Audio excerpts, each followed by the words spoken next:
My name is Elena. I am 40 years old. People often look at me and see a quiet woman who smiles kindly.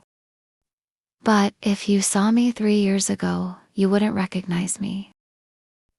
For 12 years, I was married to David. David was a big man, not just in size, but in his voice. He was a manager at a large company. I was David's wife. I didn't have a job. My job was to make sure his shirts were white, his coffee was hot, and the house was silent when he had a headache. I remember looking in the mirror and feeling like a ghost. I was fading away. David often told me, "Elena, you're lucky. You have a roof over your head because of me. You are not smart enough for the real world." I believed him. I was afraid of the world outside our front door. It was a Friday night. A storm was hitting the city. The rain was drumming on the windows like a warning. David came home, but he wasn't alone. He had a suitcase. "I'm leaving," he said. He didn't even look at me. "I've found someone who understands my ambition. She's a lawyer. She's exciting. You are just a habit, Elena. A boring habit." I felt a cold shiver. "But David, where will I go?" "I don't care," he replied. "The lease on this apartment is up tomorrow. I've already moved my things. You have until morning." That night, I didn't sleep. I sat on the floor of the empty living room. I felt like a bird that had been in a cage so long it had forgotten how to fly. My heart wasn't just broken. It was terrified. I was 40. I had no money, no recent work experience, and most importantly, I had no confidence. The next morning, the rain hadn't stopped. I walked out with 2 bags. My clothes were cheap, and they soaked up the water quickly. I felt the weight of the rain on my shoulders. It felt like the weight of my own failure. I walked to a small park and sat on a bench. My shoes were ruined. I looked at my hands, they were shaking. I had $40 in my pocket. What am I worth? I asked myself. David said I'm nothing. Maybe he was right. I spent 2 nights in a crowded shelter. The smell of old blankets and sadness was everywhere. I couldn't cry because I was too busy trying to remember how to breathe. I felt like a small child lost in a big, dark forest. On the 3rd day, I saw a sign on the window of a small, dusty library. Volunteer wanted for the children's reading corner. I didn't need money yet, I needed to feel human. I walked in. The librarian, a woman named Martha with silver hair and sharp eyes, looked at me. She saw my wet coat and my tired eyes. "Can you read with passion?" she asked. I used to tell stories to my nieces," I whispered. "Sit down," she said. That afternoon, I read a story to 5 young children.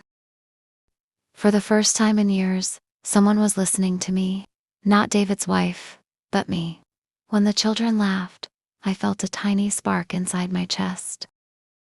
It was the first time I hadn't felt like a ghost. Martha called me over when I finished.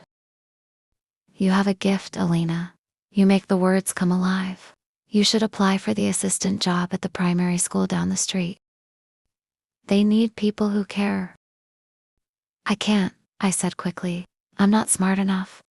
I've been out of work for a decade." Martha grabbed my hand. Her hand was warm and strong. "The world told you a lie, dear. Don't repeat it to yourself." I went to the school. My heart was thumping against my ribs like a trapped bird. I walked into the office and asked for an application. The lady at the desk gave me a long form. I looked at the section for work experience. It was empty. I felt a wave of shame. I almost walked out. But then, I remembered the children's laughter at the library. I picked up the pen. Instead of listing jobs, I wrote about my patience, my love for storytelling, and my ability to organize a home. To my shock, the principal, Mr. Milner, called me for an interview. "Why should we hire you, Elena?" he asked. I looked at him.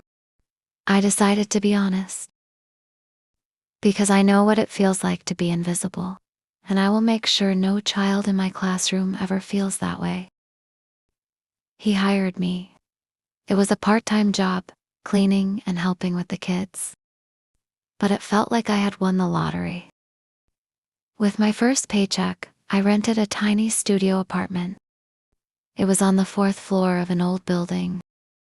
The heater made a loud clicking noise, and the kitchen was just a small stove in the corner. But when I turned the key in the lock for the first time, I sat on the floor and cried. Not because I was sad, but because this was my floor. David didn't pay for this. David didn't own this air. I bought a single plate, a single fork, and a small yellow rug. I started to learn who Elena was. I liked tea with a lot of honey. I liked listening to jazz late at night. I liked the silence. I realized that for 12 years, I hadn't been living. I had been waiting. A year passed. I worked hard. I took classes at night to become a certified teaching assistant. My skin started to glow. I walked with my head held high. I made a friend named Sarah. We would drink coffee and talk about our dreams. She didn't know the old Elena. She only knew the woman who was funny, hardworking, and kind. One day, I looked in the mirror. I saw lines around my eyes from laughing. I saw strength in my jaw. I wasn't a ghost anymore. I was a solid, real woman. One Tuesday afternoon, I was walking home from the school. It was raining the same kind of heavy, gray rain from that night a year ago. I saw a man standing near my apartment building. He was wearing a fancy coat, but it was soaked. He looked smaller than I remembered. It was David. When he saw me, his eyes went wide. "Elena, you look different." "I am different, David," I said. My voice was calm. It didn't shake. "Listen," he said, stepping closer. "The lawyer, it didn't work out. She was too demanding. She wanted me to change. I realized I made a mistake. I missed the way you took care of things. The house is a mess. I'm lonely." He looked at me with a pathetic smile. "I've bought a new house. Bigger than the old one. Come back. You don't have to work in that little school. You can be a lady again." I stood there, letting the rain fall on my face. A year ago, I would have jumped into his arms. I would have thanked God for saving me. But now, I felt a strange sense of pity for him. He was still the same. He still thought I was something he could buy or take care of. "David," I said, "do you remember what you told me? You said I was a boring habit. You said I wasn't smart enough for the real world." "I was just angry," he lied. "No," I replied. "You were wrong. I have a life now. I have a job that I love. I have friends who see me. And most importantly, I have the key to my own door. But you're living in this old building."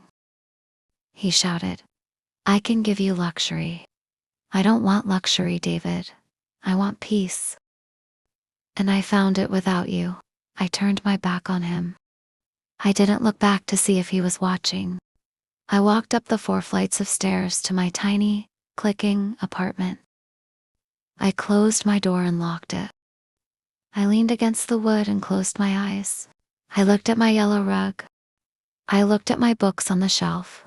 I looked at the painting a student had made for me. David thought he was the one who gave me a home. But he was only the one who gave me a house. I was the one who built a home out of the broken pieces of my heart. I made myself a cup of tea with a lot of honey. The rain continued to fall outside, but I wasn't afraid of the storm anymore. I realized that sometimes the world has to end so that a new one can begin. I am Elena. I am 41 years old. And for the first time in my life, I am exactly where I belong.